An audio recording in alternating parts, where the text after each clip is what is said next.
Bonjour, je présente aujourd'hui Saboteur, le duel. Donc dans ce jeu pour deux, vous trouverez des cartes nains, donc deux nains, un nain vert, un nain bleu, avec leur petite statuette, on va dire, qui leur correspond. Vous trouverez les cartes de départ, vous trouverez des cartes objectifs, donc sur lesquelles vous avez des pépites à gagner. Et puis les cartes qui seront les cartes que vous utiliserez. Donc des cartes chemin et puis d'autres cartes que je vais vous détailler tout de suite.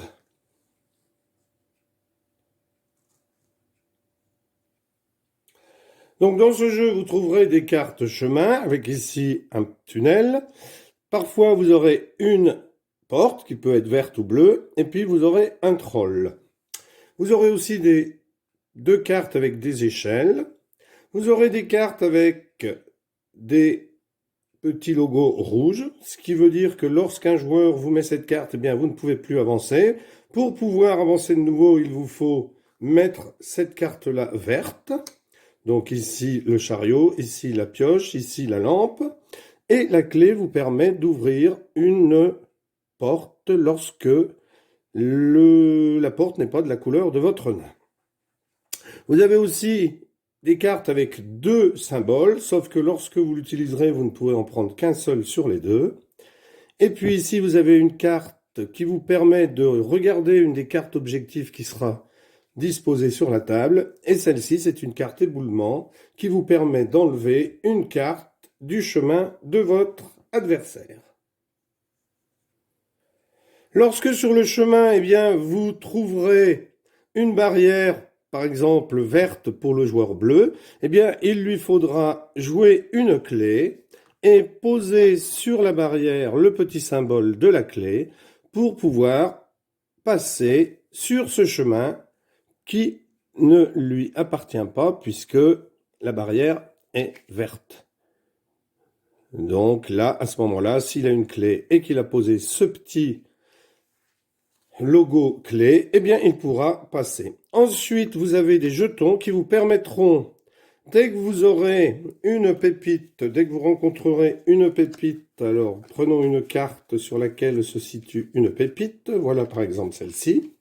Si vous arrivez à faire un chemin qui conduit à cette pépite, eh bien, vous pourrez alors poser votre pion vert si vous êtes le nain vert, ou votre pion bleu si vous êtes le nain bleu.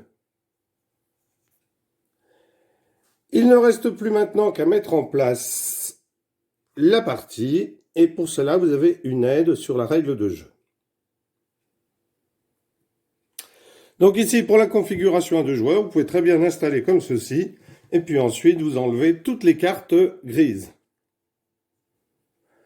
Vous êtes donc maintenant prêt à débuter la partie. Dans cette partie, il va falloir faire un chemin pour le bleu ici, pour le vert ici, afin d'aller récupérer les cartes objectifs.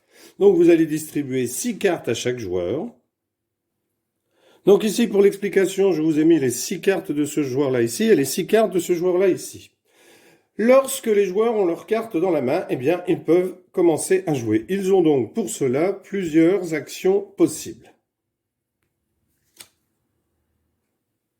Donc, soit ils prennent une carte chemin et ils la placent dans leur chemin. Alors, bien entendu, on ne peut jamais les mettre comme ceci.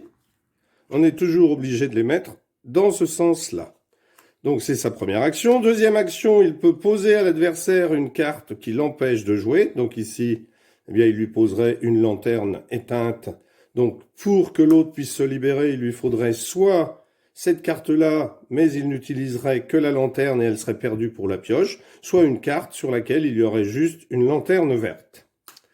Il peut aussi prendre cette carte-là, qui est la carte parchemin, sur laquelle, donc s'il la pose en la jouant, eh bien il peut regarder une de ces cartes objectifs-là. Sinon, il y a une carte éboulement aussi, comme ceci, avec un petit logo noir. Et à ce moment-là, eh bien, il peut détruire un des chemins de l'adversaire. Et cet adversaire ne pourra continuer à avancer que lorsqu'il aura reconstruit la carte qui a été enlevée à cause de l'éboulement. Troisième action possible, ce joueur-là s'est vu mettre la lampe. Il n'a pas de lampe verte dans son jeu pour repartir. Eh bien, il peut prendre 2 cartes de ces 6 cartes, parmi ces 6 cartes, les défausser, et à ce moment-là, il enlèvera celle-ci. Sinon, il est obligé de l'enlever avec une carte avec un logo vert. Donc ici, il y en a 2, mais on doit choisir, comme je vous l'ai dit tout à l'heure, qu'une seule des 2 actions. Et quatrième action qu'il peut faire, eh bien, c'est que s'il ne peut jouer aucune de ces cartes, c'est en défausser une et en prendre une dans la pioche, ou alors en défausser 2 et en prendre 2 dans la pioche. Sachant que chaque fois qu'un joueur joue par exemple une carte chemin, ou une carte action, eh bien, ou une carte parchemin, eh bien ensuite il repioche une carte sur la pioche. Donc la pioche qui est ici. Donc imaginons le début de la partie, c'est à ce joueur-là de jouer, il consulte ses cartes et il décide eh bien, de prendre celle-ci, de la mettre ici. Il a une pépite ici, alors comme c'est le joueur vert, il doit jouer sur le chemin vert, il n'a pas le droit de jouer sur le chemin bleu. Donc bien sûr, il va monter en direction du bleu, mais bon, ensuite il pourra toujours prendre un coude ou on verra ce qu'il peut se passer. Donc là, comme il a une pépite et que c'est le joueur vert, eh bien, il met un jeton sur la pépite car celle-ci lui appartient. Il pioche ensuite une carte. Alors, il pose ses cartes, c'est face cachée normalement, je les mets ici face visible. Donc c'est à ce joueur de jouer, donc lui décide de lui poser une lanterne. Donc lui n'a plus le droit d'avancer à condition d'avoir une lanterne verte ou de défausser 2 cartes pour pouvoir supprimer celle-ci.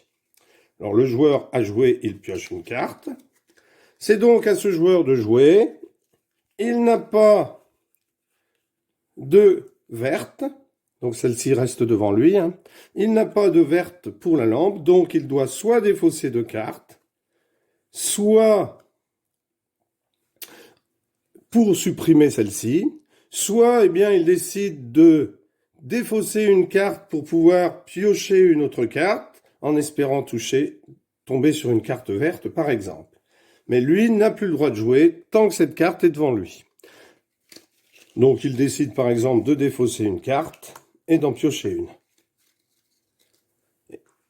C'est au joueur suivant de jouer, et lui, s'il avait une pioche rouge par exemple, eh bien, ou un chariot rouge pourrait la poser aussi devant ce joueur. Car on peut avoir plusieurs symboles d'interdiction d'avancer à condition qu'ils ne soient pas identiques. Alors lui ne décide pas ça, lui décide de prendre le chemin. Donc les cartes sont défaussées, j'ai mis la défausse ici afin que vous puissiez la voir. Donc le jeu se poursuit. Donc sachant qu'il n'est pas possible pour ce joueur-là, par exemple, de jouer ceci parce qu'ici il n'y a aucune connexion. Donc le jeu se poursuit. Donc ce joueur-là pourrait très bien mettre ici cette carte-là. Alors on peut très bien aussi la mettre derrière ici.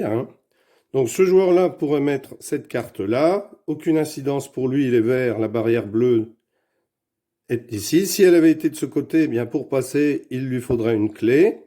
Et il prendrait ensuite un petit logo clé qu'il poserait sur la barrière. Donc le joueur a posé, il a pioché une carte. C'est à l'autre de jouer. Donc l'autre eh bien continue son chemin. Alors, on ne peut jamais mettre par exemple cette carte-là sur le chemin de l'autre. Non.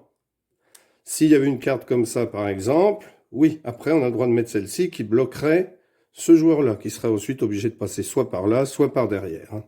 Mais on n'a pas le droit de bloquer quelqu'un si on n'a pas soi-même fait le chemin. Donc ce joueur-là eh bien pourrait jouer ça. Pour ensuite jouer, vous voyez, le coup d'après ceci, si l'autre joueur ne joue pas là, ce qui bloquerait le chemin du vert et permettrait au joueur bleu ici d'avoir 2 chemins. Sauf qu'ici, il a joué et il a un troll. Donc lorsqu'il y a un troll, le troll empêche de passer. Donc on marque un petit marqueur bleu puisque c'est le chemin du bleu. On le pose sur le troll car à la fin de la partie, il faudra lui donner une pépite.